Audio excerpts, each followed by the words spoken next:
The leader of the Daylight Saving Party will tomorrow move a motion in the Legislative Council about Australia Day. Wilson Tucker can tell you why. He joins me live from State Parliament this afternoon. Wilson, welcome back to the program. G'day, Ollie. How are you? I'm good, mate. Why do you want to change the dates? Look, I think it's time.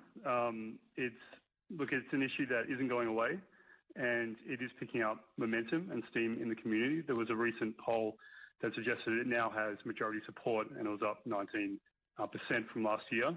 And it is an issue that is very popular with the younger people, and 2/3 of women conducted this poll also support it.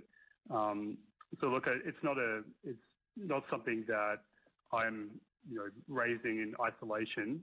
It's not a Wilson Tucker thought bubble, but it is something that is very popular at the moment, and I think it's about time that we tried to reverse some of the wrongs of the previous generation and move on together as a community. The billion-dollar question: what date do you propose we celebrate Australia Day on?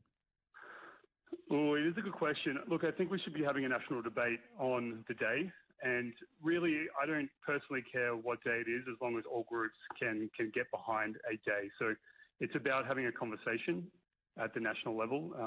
It is something that the federal government will have to sign off and approve, and making sure that every member of the community and group is on board. I think that's the most important thing. You must have some ideas, though, Wilson, some alternatives that you'd like to put out there for discussion? Nothing I really commit to at the moment. But look, certainly as part of this motion, I think it's what we need to do is really signal over East and to our federal counterparts that WA is taking a more progressive stance on this issue and wants to be on the right side of the issue on changing the date for Australia Day. So I think it's important that we all agree collectively, and I think that this is largely supported by the community here in WA that we are ready.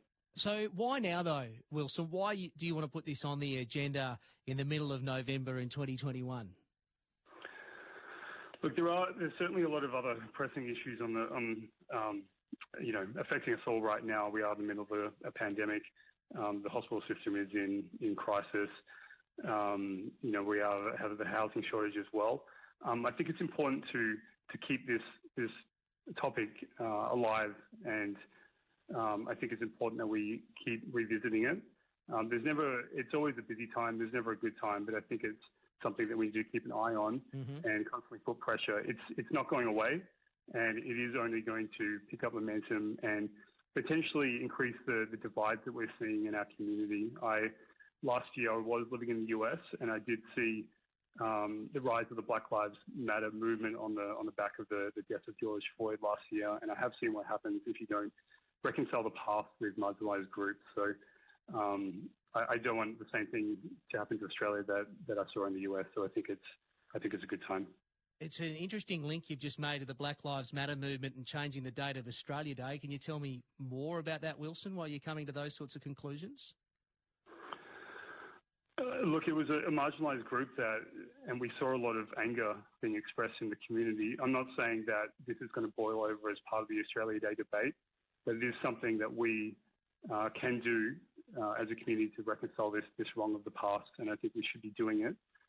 We have seen a lot of protests around the country, and certainly in WA as well, with racial tension boiling over in a few different incidents. So I think it's about taking a stance and trying to reconcile some of these wrongs and alleviate some of the angst that we've caused as a country. And what we can, and taking positive steps forward, and something we can do is changing the date and making sure that all members of the community are on board with our national holiday. As you mentioned, it is a Commonwealth issue. So what would your motion try to achieve should it be successful in the parliaments?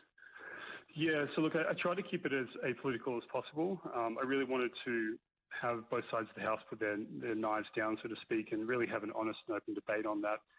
Part of that was not trying to paint the Labor Party into a corner and be too prescriptive in terms of how they lobbied Canberra. But certainly the Premier is in a powerful position. National Cabinet could be a forum where he took that issue to Canberra and expressed his support for the changing of the date and relayed that WA is ready. Wilson, it will be an interesting discussion in the State Parliament. Appreciate your time. Thank you.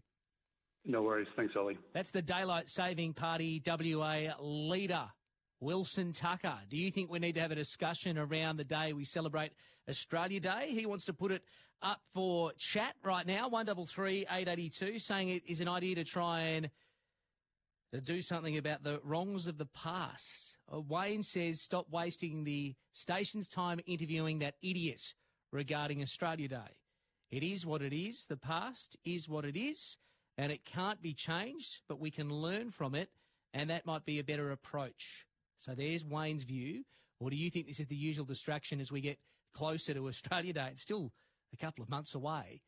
But do you think we need to have a discussion around the day that we celebrate Australia Day? And once again, the billion-dollar question, what date would be an alternative? 133 882, the talkback number. You can text me like Wayne, 0487 999 882.